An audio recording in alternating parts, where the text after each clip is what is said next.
Se mettrons ce jour sur la question de la non-fonctionnalité des points d'eau financés à hauteur de plusieurs millions de francs CFA par l'État dans certaines régions du Cameroun. Au Cameroun, de nombreux forages construits par l'État censés assurer l'accès à l'eau potable sont malheureusement non fonctionnels, représentant un défi majeur pour les populations qui dépendent souvent de ces sources d'eau et met en lumière des problèmes de maintenance et de gestion des infrastructures hydrauliques. Nous avons connu la période des robinets. Après les robinets, on a connu la période des bornes-fontaines. Après la période des bornes-fontaines, on les retrouve encore pour certains ans. Bepanda un village aussi, des bornes-fontaines où on venait s'agglutiner tous les soirs. C'était le lieu de rendez-vous, de drague pour puiser de l'eau. 17h, 18h, toutes les petites filles fuyaient. Les jeunes filles fuyaient, partaient. Maman, je ne vais pas puiser l'eau. Et elle s'arrangeait que son seau soit le dernier. Le temps qu'on charge, elle a le temps de discuter avec son Roméo. Oui, on a connu cette période. Et après cette période des bonnes fontaines que vous voyez à l'écran, nous avons connu la période de forage.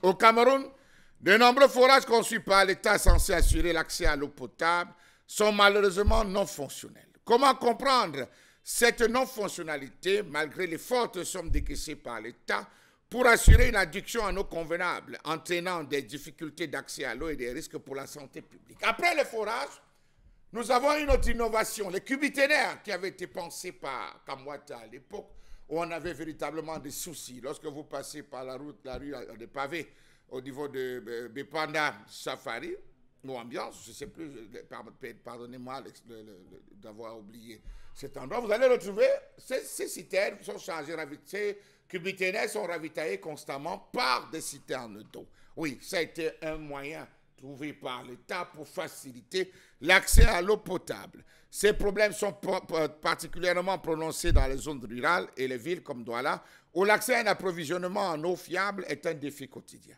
Selon des études, un nombre significatif des forages construits par l'État ne sont plus opérationnels, allant jusqu'à 27% à reconstruire et 9% à réparer. Une enquête menée par les services du ministère de l'Eau en collaboration avec la Global Water Partnerships a révélé que 5300 forages inventoriés au Cameroun ne sont pas opérationnels. Sur 101 points d'eau recensés par exemple dans 10 communes de l'Ouest, 52 sont hors service. D'autres sont aménagés ou maintenus à l'heure actuelle par les comités de développement. Sur 205 points d'eau recensés dans les 6 communes du littoral, 180 sont hors service. 180 sont hors service. C'est dit littéralement qu'on manque d'eau. En appliquant la norme de l'OMS, c'est-à-dire un forage pour 250 habitants, il y a un forage fonctionnel désormais au Cameroun pour 857 habitants, ce qui indique un taux de couverture des besoins en eau potable inférieur à 30%. Lorsque vous allez dans les quartiers comme P412, les quartiers comme P414, vous allez vous rendre compte que le collectif des habitants se sont associés. Ils ont cotisé de l'argent pour faire ce qu'ils appellent là-bas un château d'eau, avec plusieurs cubiténaires, où ils dispatchent de l'eau à toutes les populations, moyennant des frais d'entretien. Ça aussi, il faut dire, c'est l'échec, parce que à ce niveau, personne n'a pu penser que lorsque les populations, l'urbanisation avance, il faudrait aussi que les différents services de base accompagnent. Depuis 1992, la gestion de l'eau et notamment de l'accès à l'eau potable est considérée comme un enjeu essentiel pour le développement socio-économique par les Nations Unies. Comment comprendre les raisons évoquées, notamment la mauvaise conception des infrastructures? Certains forages ne sont pas réalisés dans le domaine, dans le respect des normes, ce qui peut entraîner leur dysfonctionnement rapide. Oui, on va prendre le cas du centre. Dans le centre, on s'est retrouvé sur pratiquement 700 forages installés un peu partout dans le centre. La majeure partie, environ 600, ne fonctionnent pas. Pourquoi? Ceux qui ont gagné le marché de construction sont arrivés, ils ont foré, ils n'ont pas traversé les 30 mètres, comme on demande généralement, même pas 20, 17 mètres. Lorsqu'ils trouvent l'eau, ils marquent un temps d'arrêt. Et aussitôt on dit, et quand on a trouvé l'eau, on peut monter. On monte l'infrastructure, ça pompe 1 an, 2 ans et après, plus rien. Qu'est-ce qui s'est passé? Personne ne comprendra d'ailleurs, on vous a fait le don. La mauvaise qualité des matériaux utilisés dans la construction. Il faut vous déplacer pour vous rendre compte que la majeure partie des forages fonctionnels mis en place par l'État, où les gens ont gagné des marchés pour la construction, Ils ont utilisé de mauvais matériaux, notamment le sable de l'eau, la rouille et tout, ça a eu des infiltrations et finalement, plutôt que de servir, cela a desservi. La multiplicité des pannes, ah oui, ça aussi.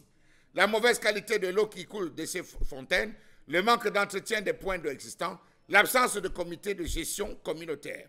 Que dit des projets d'adduction en eau prévus dans le budget public entre 2017 et 2022 qui ont fait l'objet d'un audit, qui n'ont jamais vu le jour dans la majeure partie des communes dans ce pays. Alors vous vous rendez compte que vous entendez tous les jours à la radio, on a déboursé 3 000 milliards, 500 milliards, 17 milliards pour le renforcement des projets d'adduction en eau dans la région de l'Est, du centre, du littoral, de l'Ouest. Ceux qui gagnent le marché, ils arrivent, ils creusent. Lorsqu'ils trouvent l'eau, ils ne continuent pas, ils s'arrêtent.